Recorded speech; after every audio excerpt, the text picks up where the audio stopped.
how to fix Instagram 60 seconds problem. So if you want to get the new feature of the 60 seconds on your story on Instagram, this video is gonna help you a lot. First thing you want to do is open the settings on your phone and then go to the apps manager like this.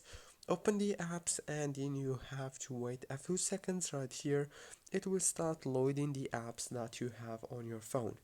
After that, you have to scroll until you find the Instagram app and click on it. When you click on this Instagram app, you will find this page right here. You have to click on the force stop option to stop running the app in the background of your phone.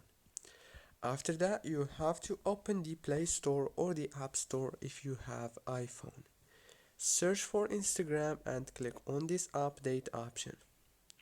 That's it, guys. Very easy and simple. Don't forget to like, subscribe.